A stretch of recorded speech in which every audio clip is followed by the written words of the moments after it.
नमस्कार, मैं हूं विकास सिंह ठाकुर और आप देख रहे हैं पब्लिक लाइव। हम हर बार आपको एक नई शख्सियत के साथ मिलाते हैं और आज भी हमारे साथ एक नई शख्सियत मौजूद है। हम आपको बता दें, हमारे साथ भूमिहार त्यागी समाज के बड़े नेता श्रीकांत त्यागी मौजूद हैं। त्यागी जी, पब्लिक लाइव में आपका बहुत बहुत स्वागत है। मैं भी धन्यवाद प्रकट करता हूं आपका विकास जी, बहुत बहुत धन्यवाद, आभार। जी बिल्कुल। देखिए, हम अगर शुरुआत करेंगे सवालों की, तो सबसे पहला सवाल हम आपको ये पूछेंगे कि आप गरीबों किसानों के एक बड़े नेता माने जाते हैं, तो कैसे आपको लगता है राजनीति की धारणा, सबसे पहले हम जानेंगे कि कैसे आई आपको? देखिए, राजनीति की धारणा तो अब काफी समय हो गया। हमें लगता है कि हम बहुत अल्प आयु में, कहने का मतलब जिस समय बच्चे स्कूल में पढ़ रहे होते हैं 10th 12th में, जी हम तो उस समय, क्योंकि हमारे घर में मेरे दादाजी स्वर्गीय हरदन सिंह त्यागी जी, जी वो किसानों के लिए बड़ी हितैषी रहे और उन्होंने लगातार 1963, जब गौतम बुद्ध नगर, गाजियाबाद, बुलंदशहर एक ही जिला हुआ करता था, जी उस समय यहाँ एक बाढ़ का माहौल बना और जनपद गाजियाबाद के अंतर्गत आने वाले गौतम बुद्ध नगर और तहसील बुलंदशहर हुआ करती थी। जी तो इन दोनों ही जगह पर जो किसानों को बड़ी समस्या का सामना करना पड़ा, क्योंकि रीजन ये है कि गौतम बुद्ध नगर का जो ये क्षेत्र है, जी इसको उपजाऊ जमीन के क्षेत्र में नहीं माना जाता। जी ये यहाँ जमीन की जो मूलतः प्रवृत्ति है वो रेतीली है जी और बालू के कारण यहाँ बहुत अच्छा पैदावार होता नहीं। बावजूद इसके यहाँ बाढ़ तबाही, तो बड़े पैमाने पर यहाँ किसानों को, समाज के लोगों को, सर समाज के लोगों को हमारे दादी द्वारा राहत दी गई। जी बहुत बड़े पैमाने पे अधिकारियों से मिलकर उस समय यहाँ एक गेहूं वितरण कार्यक्रम हुआ था, उसमें हमारे परिवार का बड़ा योगदान रहा। और लगातार जब परिवार के लोगों से लोग घर पर अपनी समस्याओं को लेकर आते रहे, उसका समाधान के लिए हमारे परिवार के लोग प्रयास करते रहे। जी तो उसी को देख के एक अंदर स्वाभाविक है कि जो जेनेटिक चीजें होती हैं वो परिवार के माध्यम से हमारे व्यवहार में आई। जी उसी को लेके हम जब 10th 12th में पढ़ा करते थे, उसी समय से इसी विचारधारा पर चल पड़े और समाज के बीच में, लोगों में, किसानों में, युवाओं में एक हमको लेकर, परिवार को लेकर एक पहले से ही पूर्व से एक संदेश बना हुआ था, तो उस पे हम लोगों को चलना था जी और उसी के लिए, उस पर चलने के लिए प्रतिबद्धित हो गए। और आज समाज में लगातार 17 साल की आयु से हम समाज के बीच में जा रहे हैं। जी लोग तो ये भी कहते हैं कि उन्होंने हमें तब भी देखा था, तब हमें दाढ़ी और मूछें नहीं आई थी, जी और आज भी देख रहे हैं। ऐसे भी बड़े बुजुर्ग हैं, ऐसे भी नौजवान है साथ में, तभी से हैं, 17 साल, 18 साल, 19 साल हो गए हमारे साथ। जी जी इसका राजनीति से कोई संबंध नहीं है, इसका समाज की सेवा से संबंध है। जी जी जी और स्वाभाविक है कि आप समाज की सेवा करते रहिए, राजनीतिक होना ना होना उन सबसे इसका कोई संबंध है नहीं। समाज सेवा एक अलग एक अलग प्रक्रिया, एक अलग प्लेटफॉर्म है। और जी राजनीति करना, उसके मायने, उसके उद्देश्य बहुत अलग होते हैं। जी फिलहाल तो समाज सेवा के संबंध में यही कहना चाहेंगे कि समाज में किसानों के लिए, नौजवानों के लिए जी और साथ जुड़े हुए हमारे सभी शुभचिंतकों के लिए हमसे जो भी बन पड़ता है, हम उनके साथ खड़े रहते हैं। अब आप उसको समाज की सेवा भी कह सकते हैं, उसको राजनीति भी कह सकते हैं। जी। अच्छा, एक एक जानकारी और बताइए। अब वर्तमान में बीजेपी की सरकार है, सरकार लगातार जी दावा करती है कि हम युवाओं के लिए काम कर रहे हैं, हम गरीबों के लिए काम कर रहे हैं, हम किसानों के लिए काम कर रहे हैं। तो वो केंद्र में भी भारतीय जनता पार्टी की सरकार है और यूपी में भी भारतीय जनता पार्टी की सरकार है। क्या लगता है आपको, सरकार से कितना देखिए, एग्री? किसानों के लिए, आपने कहा किसानों के लिए काम कर रहे हैं, बेरोजगारी के लिए काम कर रहे हैं, युवाओं के लिए काम कर रहे जी हैं, ये तीन सवाल हैं आपके। जी किसानों के मुद्दे पर बीजेपी की सरकार पूर्णतः फेल है। जी जब लगातार किसानों ने 8 महीने तक धरने पर रह के 750 किसानों ने अपनी जान गंवा दी। जी केंद्र सरकार में और मोदी जी की सरकार, जिसका डंका विदेशों तक पीटने का प्रयास किया जा रहा हम्म, है, इन दोनों ही लोगों द्वारा, क्योंकि नेतृत्व तो मोदी जी कर रहे हैं, सरकार भाजपा की, जी तो ये दोनों हमें कहीं ना कहीं अलग थलग दिखाई देते हैं। क्योंकि बीजेपी बिना मोदी जी के कुछ कर नहीं पाती और मोदी जी बीजेपी से पूछ के कुछ करते नहीं। ये दोनों ही एक अलग, पार्टी अलग हो गई, नेता अलग हो गए। नेतृत्व मोदी जी का चल रहा है, पार्टी उसको अनुपालन कर रही है, नहीं, नेतृत्व। आपका कहना है कि दोनों में विभाजन है, मतलब पार्टी अलग बेसिस पे काम कर रही है, बिल्कुल, मोदी जी आप लगे। देखिए ना, सरकार आप मोदी सरकार बनाते हैं, बीजेपी सरकार कहाँ बनाते हैं जी। अच्छा, आप? वर्तमान में बीजेपी योगी जी सरकार, की सरकार है, आप गौतम बुद्ध नगर से आते हैं। हाँ, तो गौतम बुद्ध नगर में, गौतम बुद्ध नगर उत्तर प्रदेश में पूरे में योगी जी की सरकार है। जी और योगी जी की सरकार और मोदी जी की सरकार, जी देखिए अभी आपने कहा ना खुद, जी अभी इससे पहले सवाल में ही आपने जवाब दिया जी कि जी आज देश में मोदी जी की सरकार है और यूपी में योगी जी की बीजेपी की सरकार। जी बीजेपी की सरकार है। जी सवाल यही अपने आप में बड़ा संदेह पैदा करता है कि सरकार किसकी है आखिर। अच्छा अब अगर दो दो अलग अलग बॉडी है तो निश्चित रूप से उसमें सुपर पावर कौन है जी और क्या करना चाहते हैं। अगर बीजेपी की सरकार होती तो मुझे लगता है जो धरने पर बैठे 8 महीने 9 महीने तक धरना चला, उस पर हमारे 750 800 किसानों की जान चली गई, तो बीजेपी की सरकार में वो ना जाती। क्योंकि कहीं ना कहीं बीजेपी की सरकार समन्वय कायम करती है और समन्वय होता तो कहीं ना कहीं समाधान हो जाता। जी आप देखिए धरने के अंदर किसान अपनी जान गंवा बैठे, आंदोलनकारी अपनी जान गंवा बैठे, उनको खालिस्तानी भी कहा गया, उनको पाकिस्तानी भी कहा गया, उनको तमाम तमाम नामों से नवाजा गया, नामकरण किए गए। और मीडिया नामकरण के अंदर तो आज के समय में हमें लगता है कि मीडिया के नामकरण का तो कोई जवाब ही नहीं है। वो किसी का भी नामकरण कर सकती है, किसानों को खालिस्तानी बना सकती है। नहीं देखिए, और इस तरीके से आप पूरी मीडिया पे आरोप मत लगाइए।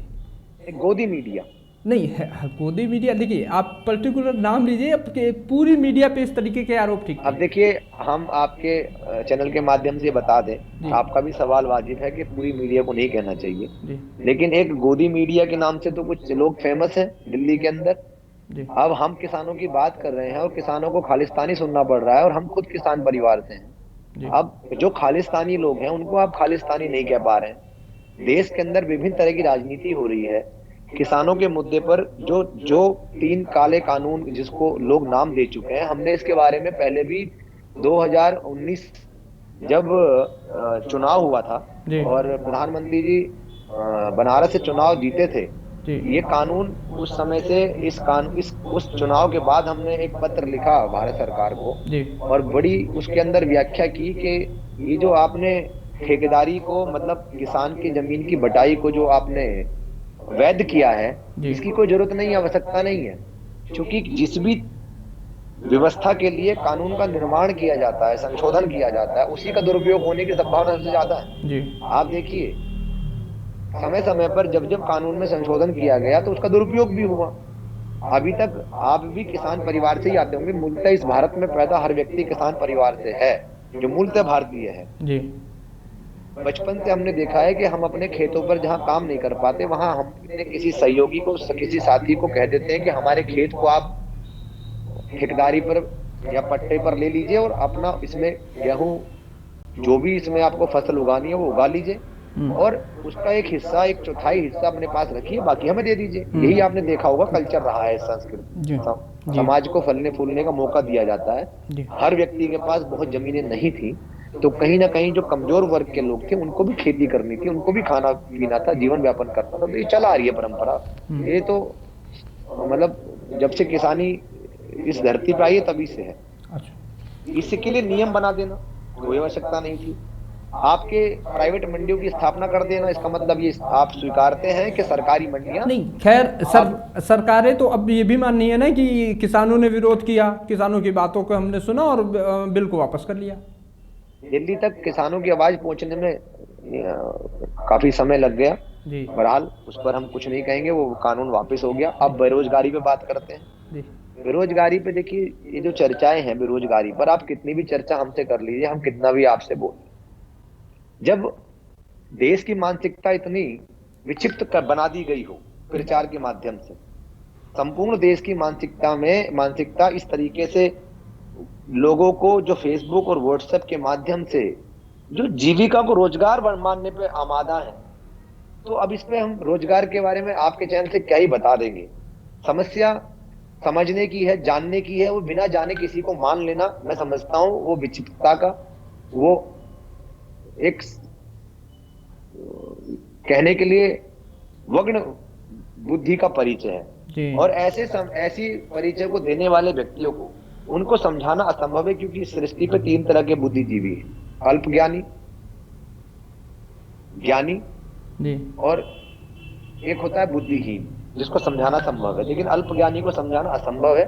अब आप बताइए, प्रधानमंत्री जी पकोड़ा तलने के लिए और उनके नेता अंडा पटरी छिलके वाले को, जी या मैं कहता हूं अपनी दुकान भी जो व्यक्ति कर रहा है, जो परचून की दुकान कर रहा है या कोई सामान बेच रहा है, अब आप बताइए वो जीविका है, रोजगार है? नहीं, वो तो कह रहे हैं वो स्वरोजगार दे रहे हैं। नहीं, आप बताइए वो जीविका है, रोजगार है? देखिए, ये तो सरकार है, सरकार अपनी बात कह रही है, उसको लोग मान भी रहे हम हैं। उन सरकार से नहीं पूछ रहे हैं, आप पढ़े हैं, जी मीडिया के चैनल पर पैनल पर बैठे हैं, हमें से सवाल पूछ रहे हैं। जी। ये पकोड़ा बेचना जीविका है, रोजगार है? देखिए, अगर आप सरकार के द्वारा पैसा लेके, जैसे कि सरकार ने इस प्रकार से स्वरोजगार योजना चलाई जिसके तहत आप पैसा लेके सरकार से, और देखिए अभी जब हम इस विषय पे बात करेंगे तो आप कहेंगे कि आप गोदी मीडिया के तहत बात करने लगे। नहीं, हम आपको बता दें, ये जो एक तरीके से जो समाज में विषाक्त की व्यवस्था है, जी जो लोगों के दिमाग में जहर घुला हुआ है। जी देखिए, पहले भी ये व्यवस्थाएं थी, देश में विभिन्न विभिन्न समय पर प्रधानमंत्री बदले, जी भिन्न भिन्न वर्षों में सरकारें बदली और किसी न किसी सहयोग से सरकारें चली।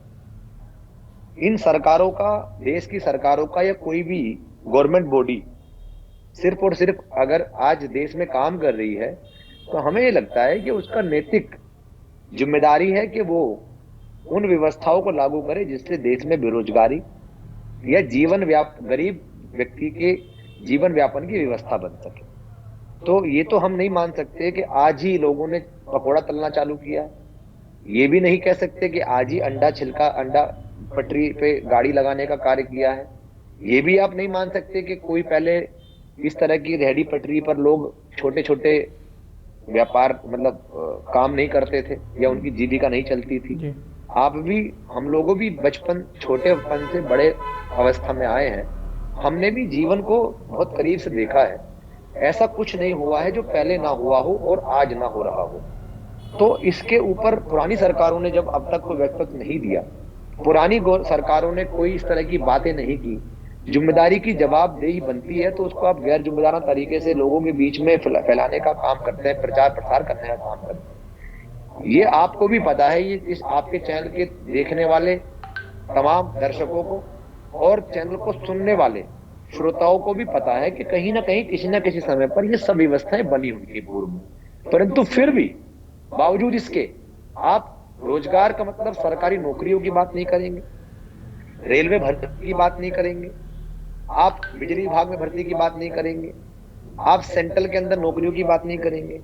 आप नौकरी तो छोड़िए, आप इन व्यवस्थाओं की बात नहीं करते। अभी 12.5 लाख बच्चे इस देश में यूपीएससी के एग्जाम दिए।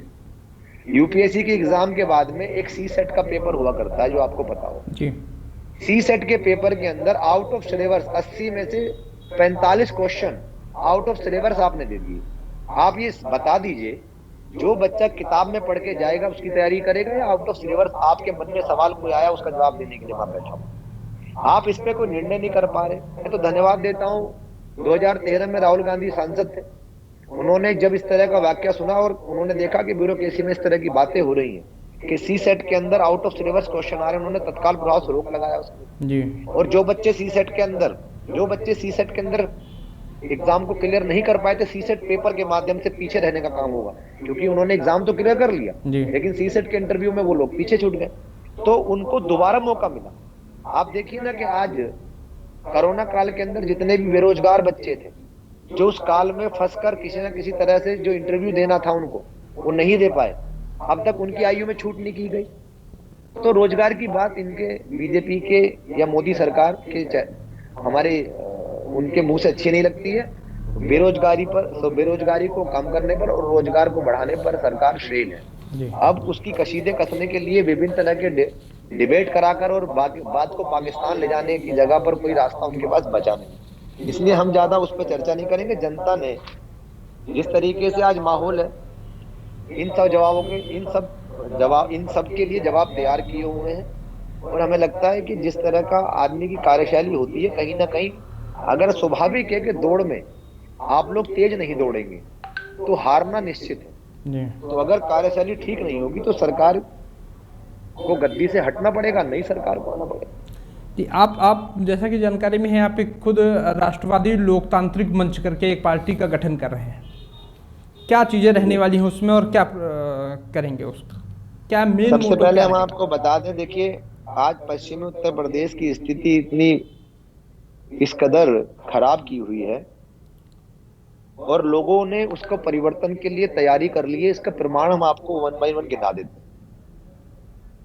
देखिए जिस समय पर 2017 में चुनाव हुआ था, जी 2017 के चुनाव में पश्चिमी उत्तर प्रदेश के 15 जिलों के अंदर 75 लाख संख्या त्यागी समाज के वोटर की, जिस त्यागी भूमिहार समाज से मैं आता हूं। जी 7 करोड़ 20 लाख की आबादी वाले पश्चिम उत्तर प्रदेश में अगर 75 लाख की संख्या में त्यागी भूमिहार समाज है, तो आप लगा लीजिए 10% का समाज हो गया वेस्टर्न यूपी में। उत्तर प्रदेश की बात नहीं कर रहे हैं। जी और 10% वोटर आपको पता है जिताने हराने के लिए पर्याप्त ताकतवर वोटर होता है। जी जी 2017 के अंदर जब हमने देखा जी कि 2017 में, आज की 2017 की स्थिति ये थी कि त्यागी भूमिहार समाज ने मन से अपने जेब से खर्चा करके, अपने जेब से उनका प्रचार करके बीजेपी को सत्ता में लाने का काम किया और राष्ट्रवाद के नाम पर लाने का काम किया। राष्ट्रवाद की सरकार जब बनी तो हमारे सरकार बनने के समय नारा दिया गया था, बहुत हुई महंगाई की मार, अब की बार मोदी सरकार। जी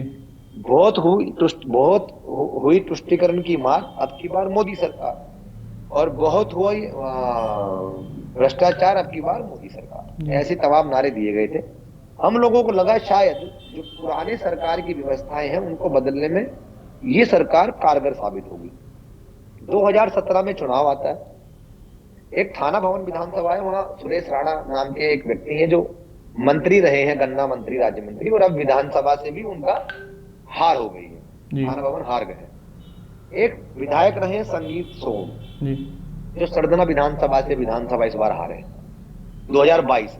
जी ये हिंदूवादी नेता के नाम पर कम्युनल दंगे, राइट्स कराने के मुकदमे इनके ऊपर चल रहे हैं और ये जेल में, लखनऊ जेल में भेजे गए थे जिस समय समाजवादी की सरकार थी।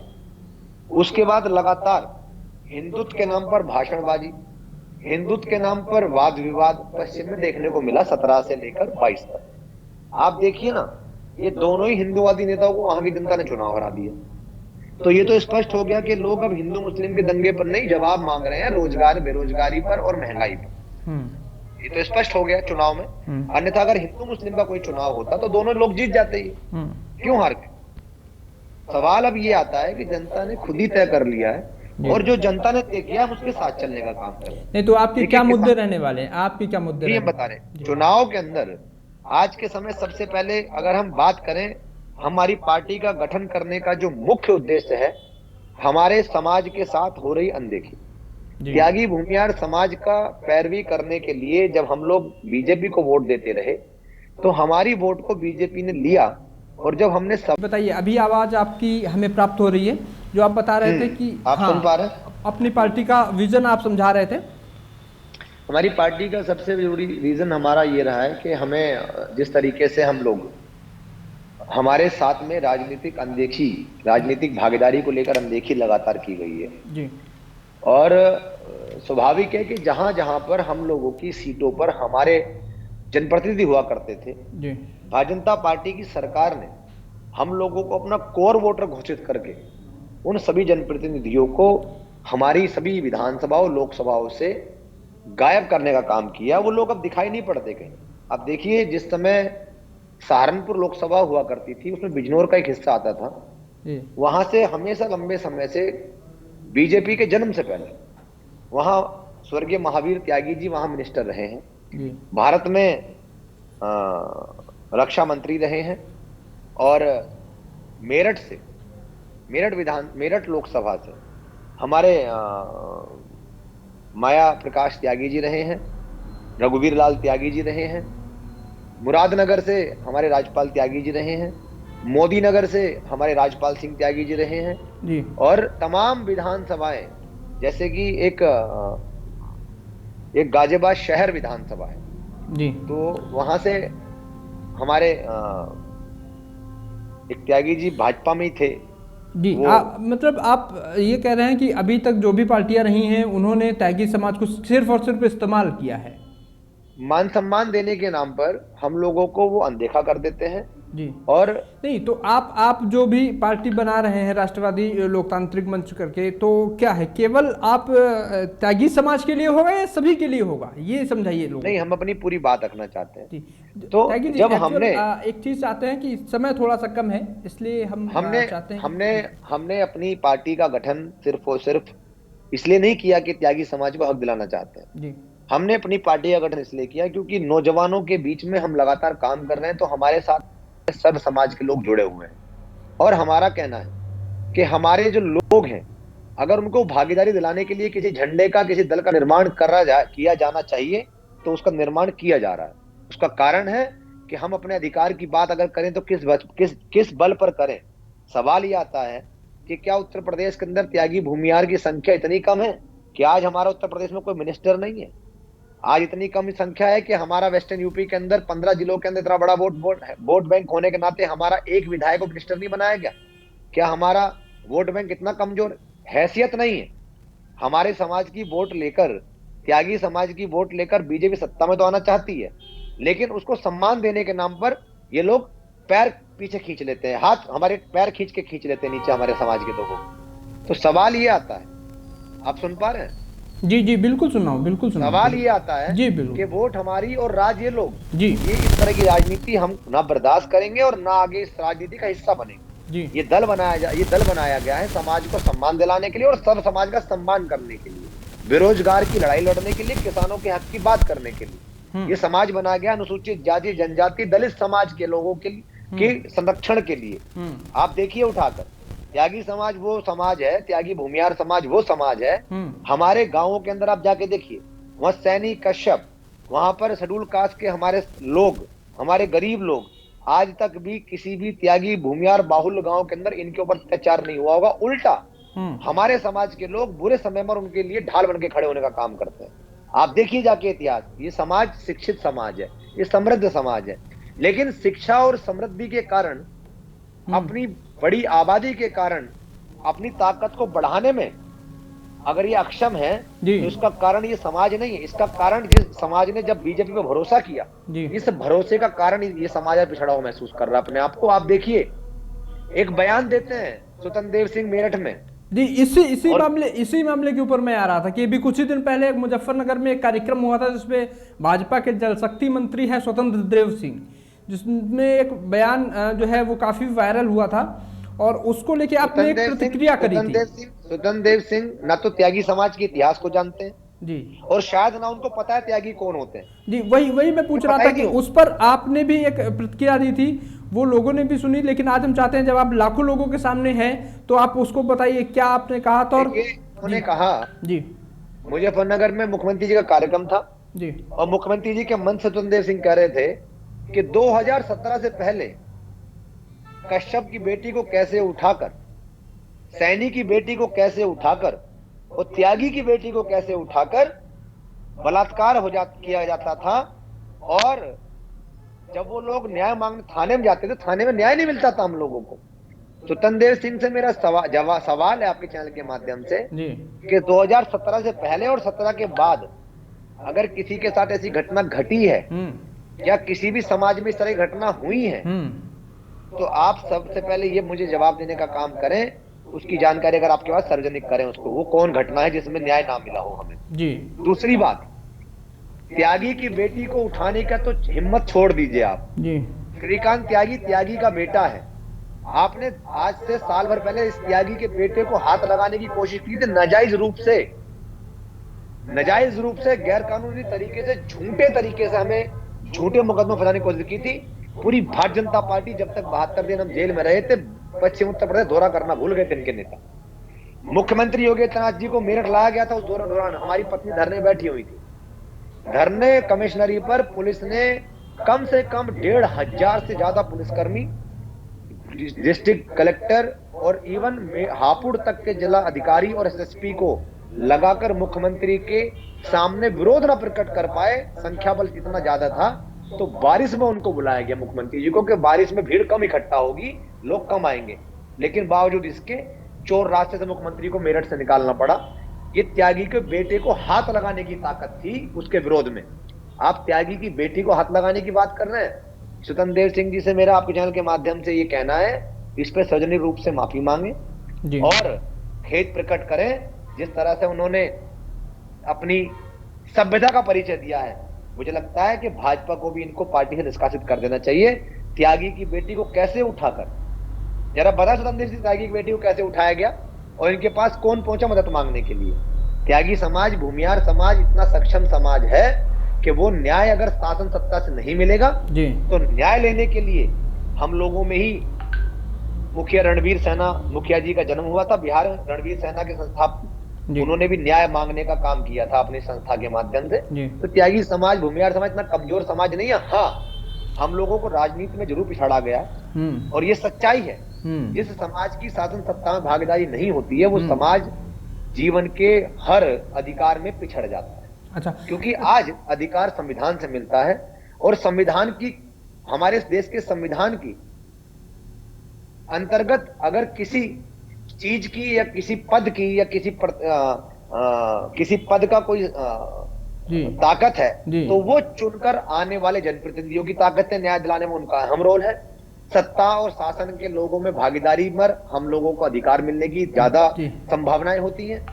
इसलिए मेरा कहना है कि हमने अपना दल बनाया है और ये दल बहुत जल्दी 2024 में हमारे लोगों को एक झंडे के नीचे लाकर, ये जिस तरह से ये बदजुबानी कर रहे हैं बीजेपी के लोग, इनको बताने का काम करेगा कि उत्तर प्रदेश के अंदर त्यागी, भूमियार, मोहियाल, चितपावन, गालव, अयंगर, अय्यर, दास, मिश्र, निम्बूद्रीपाद आदि 14 उपनामों से जाने जाने वाला इस समाज, जो वेस्टर्न यूपी के अंदर ही मात्र 75 लाख की आबादी में है, वेस्टर्न यूपी में जहां कुल आबादी 7 करोड़ 20 लाख है, तो आप सोच लीजिए कि हम लोग उत्तर प्रदेश, उत्तराखंड, बिहार, राजस्थान, मध्य प्रदेश, छत्तीसगढ़, झारखंड, पंजाब, हरियाणा और महाराष्ट्र, कर्नाटका जैसे सभी राज्यों में हमारी संख्या अच्छी खासी संख्या है। तो हम लोग ये निर्णायक वोटर हैं। नहीं त्यागी जी, एक चीज और जानना चाहेंगे आपसे, तो आगे का क्या विचार है? 80 सीटों पे लोकसभा चुनाव लड़ेंगे या फिर किसी पार्टी के साथ गठबंधन कर लेंगे? जैसे कि अन्य पार्टी, अभी आप सुन पा रहे होंगे कि लगातार छोटे दलों का गठबंधन बड़ी दलों से हो रहा है, तो क्या विचार? जी, किसी के साथ गठबंधन करना या किसी के साथ चुनाव लड़ना ये एक नियम है, ये एक राजनीतिक नियमावली है कि अगर आप ताकतवर नहीं पूरे प्रदेश में महसूस कर रहे हैं तो आप अपने वोट का सहारा लगा के उसको चुनाव जिताइए। और खतौली उपचुनाव में भी हमारे समाज ने हमारे कहने पर अपने इस बेटे की बात को मानकर और साथ देने का वादा करके बीजेपी को वहां से उखाड़ फेंक दिया। खतौली उपचुनाव 2022। आप एक बात और आज पब्लिक लाइव पे कह दीजिए कि आप क्या एनडीए जो इंडिया बना है, एनडीए के मुकाबले इंडिया, तो उस गठबंधन के लिए अभी से रुक कर रहे हैं? नहीं, इंडिया, देखिए इंडिया का गठबंधन हुआ है जी और इंडिया में हम लोग रहते हैं जी, लेकिन हम नियमों पर जी, हम अपनी राजनीतिक ताकत को, हमारे समाज के साथ हो रहे अन्याय अत्याचार को और हो रहे समाज के खिलाफ बदजुबानी को बंद करने के लिए लड़ाई लड़ रहे हैं। और हमारे लोगों का जो राजनीतिक अधिकार छीना गया है उसको वापस लेने की लड़ाई लड़ रहे हैं। किसी के साथ गठबंधन करना ये संविधान में है, ये नियम है। कोई ताकतवर, अगर कोई कमजोर है उसको ताकत देने की क्षमता का आपके पास है तो आप देना चाहेंगे तो देना चाहिए आप जी। तो हमें जो भी राजनीतिक भागीदारी जिस भी दल के साथ हमारी सुटेबल बैठेगी, जहां तक भी हम लोगों के विचारों पर, हमारे विचारधारा पर जहां भी सिमिलरिटीज बैठेंगी, जहां भी उनके अंदर सामान्यताएं होंगी, निश्चित रूप से हम उनका साथ देंगे। हमने 2022 के खतौली विधानसभा के उपचुनाव में जो बीजेपी 2 बार से चुनाव जीती हुई सीट थी, हमने वहां ऐलान किया कि कोई भी हमारे समाज का वोटर न तो बीजेपी को वोट करेगा और ना ही वोट बीजेपी को कोई देगा तो उसको समझाने का काम करेगा कि इसको वोट नहीं करना अपने गांव में जी। आप देखिए 2022 के अंदर 8 महीने पहले खतौली वहां पर 16,800 वोटों से चुनाव जीती बीजेपी, और 16,800 वोटों से चुनाव जीतने के 8 महीने बाद ही त्यागी भूमियार समाज के विरोध के साथ में उसको वो सीट 22,300 वोटों से हारनी पड़ी। तो आप ये लगाइए कि 8 महीने में क्या बदला, 8 महीने में क्या बदला? 8 महीने में बदला तो त्यागी भूमियार समाज का स्नेह बदल गया। जी जो बीजेपी को स्नेह, आशीर्वाद और बूथ पर वोट मिलता था वो बदल गया।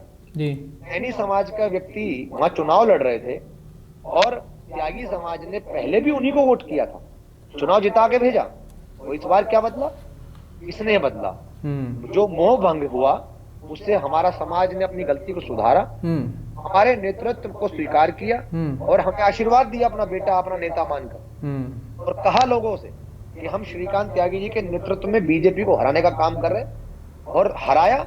और 22,300 वोट उससे वापस छीना और 22,800 वोट उससे वापस, 300 वोट वापस छीना और 16,800 वोट जो दिया था वो भी छीना। तो आप देखते वो हार 22,300 की हार नहीं हुई, वो हार 33,000 कुछ वोटों की हार हुई, वो 33,100 वोट की हार हुई। तो ये सबसे बड़ा कारण रहा कि हमें हमारे समाज के भागीदारी के लिए, राजनीतिक हिस्सेदारी के लिए जी और उसके मान सम्मान स्वाभिमान के लिए तो दल बनाया है, पर ऐसा नहीं है कि ये दल अपने समाज की लड़ाई लड़ने के लिए बना है। ये समाज के झंडे के नीचे त्यागी भूमियार समाज है, इसका ये संदेश है जी। एक छोटे छोटे ये शब्दों में संदेश ये है जी कि जब भगवान परशुराम जी ने भी जब सहस्त्रबाहु के विरुद्ध युद्ध छेड़ा था तो उस समय वो अपने घर से अकेले निकले थे, तो लोगों ने ये कह के उनको बुराइयां देने का काम किया था कि इन्होंने तो समाज से अलग हटके ही एक कोई काम कर दिया, राजाओं से युद्ध लड़ेंगे। उस समय भगवान परशुराम जी को भगवान की उपाधि नहीं मिली थी, लेकिन उनके दृढ़ निश्चय के साथ साथ उनकी लड़ाई की महत्वपूर्णता और सत्यता को देखते हुए उनका कारवा बनता चला गया। वो कारवा बाद में उन्होंने जब समाधि ली महेंद्रगिरी पर्वत पे जाकर, तो उन्होंने ये साबित कर दिया कि मैंने किसी स्वार्थ के लिए ये युद्ध नहीं छेड़ा था, मैंने न्याय की स्थापना के लिए युद्ध छेड़ा था। तो ये हम भी कहना चाहते हैं कि आज हमारा समाज हमारे साथ कंधे से कंधा मिला के लड़ने चलने के लिए तैयार है और हमें बार बार कहता है कि आपने झंडे का निर्माण करके लाइए, हम आपके अपने झंडे के साथ रहेंगे। तो ये झंडा त्यागी समाज के लिए नहीं बन रहा, ये सामाजिक न्याय के लिए बन रहा। जी बिल्कुल।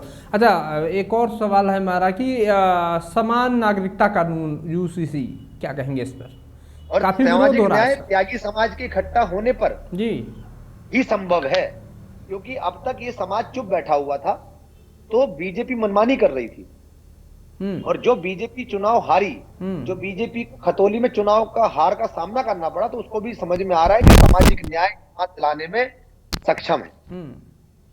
जी जी त्यागी जी, मेरा सवाल था कि समान नागरिकता कानून यूसीसी, समान नागरिकता कानून पर आपसे हम क्या चर्चा कर सकते हैं, अभी तो उसका ड्राफ्ट ही तैयार नहीं है जी। और प्रधानमंत्री जी अक्सर हमने देखा है कि लाते कुछ नहीं है, खाली बैग ले आते हैं सदन में, उससे कुछ निकलता नहीं है, और चर्चाएं उसकी सोशल मीडिया पर इस तरह हो जाती है जैसे उसके आने से देश में कौन सा बंटवारा हो जाएगा जी। अरे देश के अंदर 49 ऐसे आर्टिकल है संविधान के अंदर जिसमें इस देश को धर्मनिरपेक्ष रखने की और धर्म पंथ मजहब आदि निरपेक्ष रखने की व्यवस्थाएं हैं।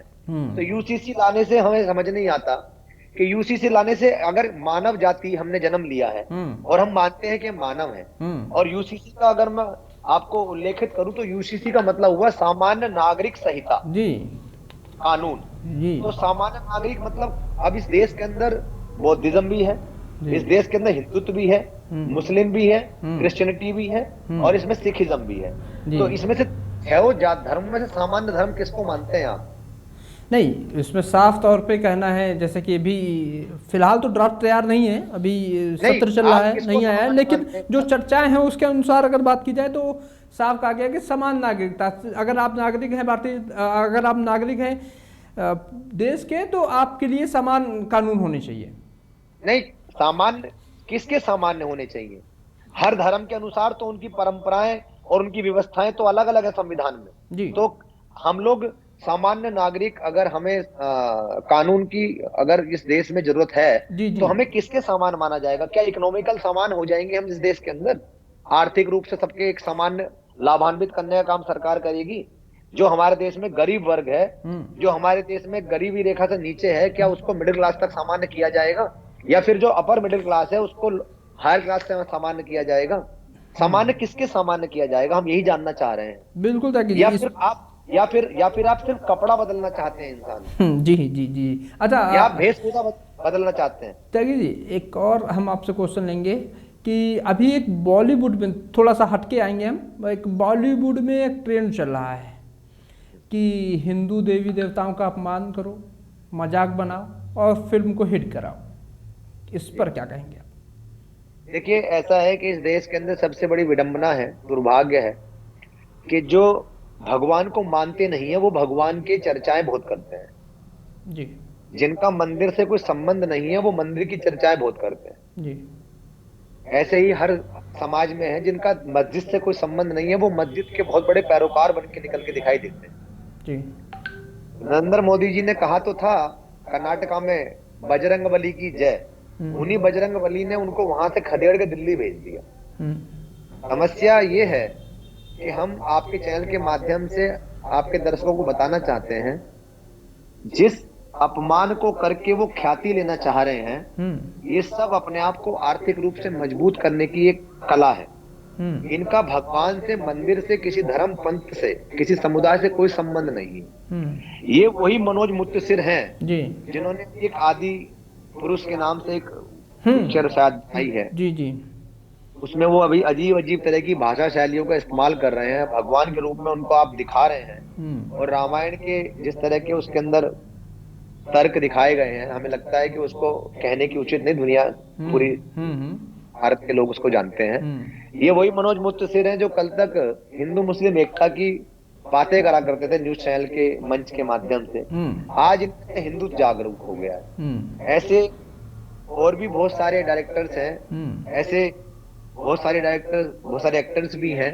तो हमारे देश के नौजवानों को समझने की जरूरत है कि जो भगवा का गले में डालकर अपमान करते घूम रहे हैं, यही भगवा का अपमान जिसने भी सतयुग द्वापर त्रेता में किया उसको समाज में कहीं जगह नहीं मिली, और अंतोगत्वा उसको समाज से बहिष्कृत होना पड़ा। देखिए, भगवा पहनना और भगवे का प्रचार करना और भगवे का सम्मान करना, तीनों में भिन्नताएं हैं। भगवा पहनकर किसी को मारना पीटना, आपको क्या लगता है ये भगवे का कर्म है? भगवा पहनकर उसमें नेता बन जाना, इसका मतलब आप धर्म क्या राजनीति करना चाहते हैं? भगवा पहनकर मंदिर जाइए, भगवा पहनकर भजन कीजिए, भगवा पहनकर भगवान की आराधना कीजिए, समझ में आता है। और बता दें कि भगवा क्यों पहना जाता है, और धर्म की बात अगर हमने स्टार्ट की है तो इसके बारे में बता दें कि धर्म है क्या। देखिए त्यागी जी, इस विषय पे हम जरूर चर्चा करेंगे, क्योंकि ये अपने धर्म की बात की, इसके लिए हम हिंदू धर्म के जो हमारे और संत हैं उनको भी शामिल करेंगे, तब इस विषय पे और अधिक चर्चा करेंगे। उसकी विषय नहीं है, लेकिन हमने बताया कि धर्म के नाम पर जो पिक्चरें बन रही हैं वो सिर्फ अपने आर्थिक फायदे के लिए बनाई जा रही है, उनका धर्म धार्मिक संस्कृतियों से उनका। मणिपुर के विषय में हम चर्चा कर रहे थे त्यागी जी, आपकी आवाज हमको नहीं प्राप्त हो रही थी, बताइए क्या बोल रहे थे आप?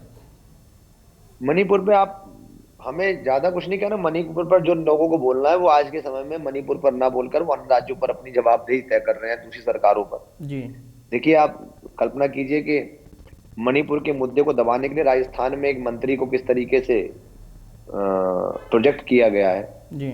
और वही मंत्री की उनकी वीडियो वायरल हो रही है कि वो कहाँ पर स्टेज शो पे डांस कर रहे हैं, वहां पर एक वो जो स्टेज शो पे महिलाओं के साथ में नाच रहे हैं, गा रहे हैं, वो आरोप भी लगा रहे हैं कि जी वहाँ की सरकार पूरी भ्रष्ट है, उन्होंने 200-300 लोगों के साथ बलात्कार किया। सवाल ये कि राजनीति में अब वो वाला हाल कुछ देखने को मिल रहा है कि तेरा मेरा शीशे का घर, और फिर दोनों के हाथ में पत्थर। चलिए त्यागी जी, तेरा मेरा शीशे का घर, मैं भी सोचूं तू भी सोच, फिर दोनों के हाथ में पत्थर, मैं भी सोचूं तू भी सोच। जी जी। ये सब तरीके की भाव, इस तरीके से अब लोग राजनीति कर रहे हैं। और बीजेपी पर खैर कोई भी बात अगर आप बोली जाती है तो हमें लगता है कि मणिपुर पर तो जो अत्याचार हो रहा है वो दुनिया देख रही है। रिपोर्टर्स, जाबाज रिपोर्टर्स रात में कवरिंग कर रहे हैं, गोलियां चल रही हैं, महिलाओं को सरेआम नंगा करके उनको बलात्कार करके वहां झांकियां निकाली जा रही हैं। इससे ज्यादा और क्या, मतलब और दर्दनाक क्या होगा इसमें। और कहीं कहीं पर तो महिलाओं के प्रति इनका भावना इतनी जाग जाती है कि अगर महिला को कोई छेड़ भी दे, तो कोई महिला को कोई कुछ कह भी दे, कोई महिला से अपनी अधिकार की बात भी कर ले, तो वो अपराधी हो जाते हैं इन नजरों में, और कहीं कहीं पर महिलाओं के साथ इतना अत्याचार हो रहा है तो वो महिला नहीं दिखती। सवाल ये है कि ये इसको हिपोक्रेसी कहते हैं राजनीति की। श्रीकांत जी, अभी देखिए, हिपोक्रेसी के कारण, जी अब हम अपनी बात खत्म कर देंगे, हिपोक्रेसी के कारण ही तो ऐसा श्रीकांत आज जी, ऐसा हमारे हो पास रहा है। समय थोड़ा सा अभाव है, इसलिए हम ये चाहेंगे कि अंत में आप एक संदेश दे दें 1 मिनट का, आप जो दर्शकों से कहना चाहते हैं, क्योंकि समय की कमी है अब हमारे पास। जी, देखिए, अब हमारे आपके दर्शकों को बस यही कहना चाहेंगे कि देश में हिपोक्रेसी की राजनीति को बढ़ावा ना दें। जी। धर्म, जाति, पंथ और मजहब के हम्म। मतभेदों में बढ़ावा ना करें, हम्म। और देश के अंदर जिस तरीके से देश में हम्म। एक अच्छे नागरिक होने की पहचान ये है हम्म। कि हम लोग एक दूसरे के दुख दर्द को बांटें, ना कि उसके दुख दर्द में उसको दुख दर्द को बढ़ाएं। हम्म। तो राजनीति हो या समाज सेवा हो या आम जीवन हो, हम्म। आप अपने सामने वाले की जाति धर्म देखकर हम्म। उसका जीवन का, उसके व्यवहार का आकलन ना करें। हम्म। आने वाले समय के लिए बहुत घातक है, चलिए। क्योंकि बच्चे, आप एक एज तक बड़े हो सकते हैं, आगे फिर आपके बच्चों को इस समाज में जिंदगी जीनी है, जी। और उनके जीवन को खराब करने का हमारा कोई अधिकार नहीं होना चाहिए। जी। चलिए ताकि जी, बहुत बहुत धन्यवाद, आपने बेबाकी से सब अपने सवालों का जवाब दिया, आप हमसे जुड़े, उसके लिए बहुत बहुत धन्यवाद आपका।